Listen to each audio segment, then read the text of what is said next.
A few weeks ago, Elizabeth Lewis asked Michelle and I to speak this morning on why we say yes. And the truth is, Elizabeth had asked us to speak before, and we had put her off, and we had actually said no. And we had every intention of saying no to this, her latest request as well. In fact, I believe I did say no, but she asked me to take some time and think about it. She explained that she would really like to hear what inspires us to do what we do here at UU Nashua, and she thinks other people might want to hear it too. So we mulled it over, and we decided, and we said yes. So it's true, we do say yes quite often to being involved here at UUCN, and the question is, why do we do that? Why do we say yes? All right, here it comes, the big reveal. Are you ready? We say yes because you say yes. Our story starts with me alone coming to church. Michelle had been scarred by previous Pentecostal church experiences and beliefs that could in no way be reconciled with her current life. But I had hopes of finding a supportive, welcoming community for our family. At the time, Grace, who is now a high school freshman, was just a toddler, and Ben was not even born yet. And I saw a rainbow flag on the sign outside, and I came in. And after years of visiting, I convinced Michelle to come along. And soon we were immersed, and I mean immersed, in the RE program as teachers. And we asked if we could plan a couple of social activities. This would be a way for families to connect outside the RE program and a way for us to meet others of you who are all hanging out up here while the RE teachers are doing their thing.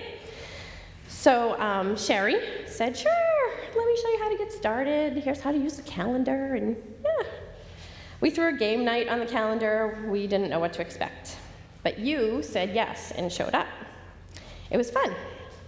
We did other fun things. We did spring egg hunts and trivia and a soup and bread social.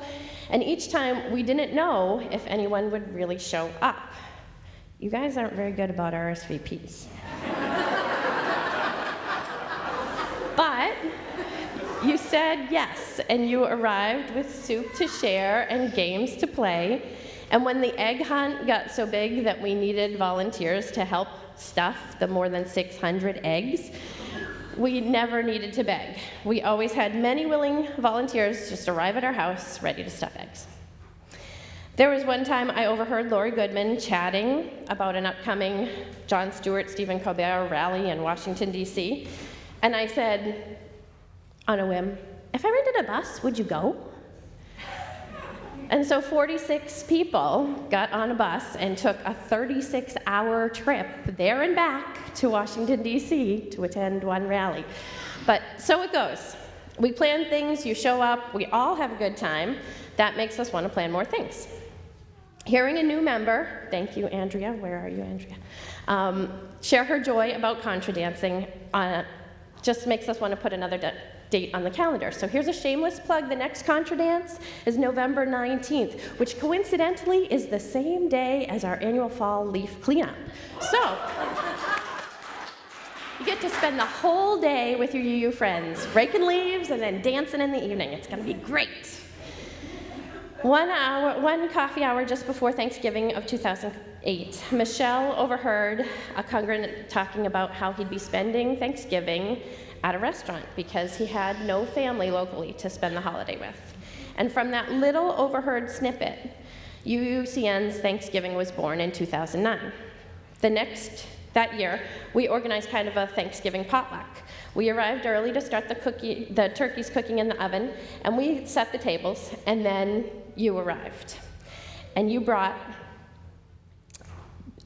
side dishes and desserts, and you peeled potatoes, and you brought laughter, and you brought love. And for 7 years now, the dining room has been full of UUs sharing a meal and giving thanks together in our church. And our family no longer attends this event, but it continues because of you. You say yes, and you continue to plan and organize and be part of this event. The ultimate yes from you as a congregation has come in response to the simple idea to plan a free monthly community dinner. In April of 2012, there was a meeting to strategize some ideas for a church-wide initiative to end hunger and homelessness. And I threw out the possibility that we could provide a meal to help fill a hunger gap in our community. At the time, I volunteered at the soup kitchen, and I knew that they only serve a noon meal, they don't serve dinner on Sundays. So just 2 months later, on June 17th, 2012, UU Nashua opened its doors to the community, and we served our first free monthly meal. And we've been doing it ever since, nearly 4 years now, because you say yes. Because you support the community dinner by volunteering and donating funds to provide food, and by baking desserts, and by bringing in socks and toilet paper and bars of soap and hand warmers by the case. I mean, cases of hand warmers. It was great. So Michelle and I are very proud of what's happening here at UU Nashua. You are involved, and you care, and you respond. And you are excited about outreach projects and social activities, and you support each other, and you support us and our family, and we say yes because you say yes. Thank you.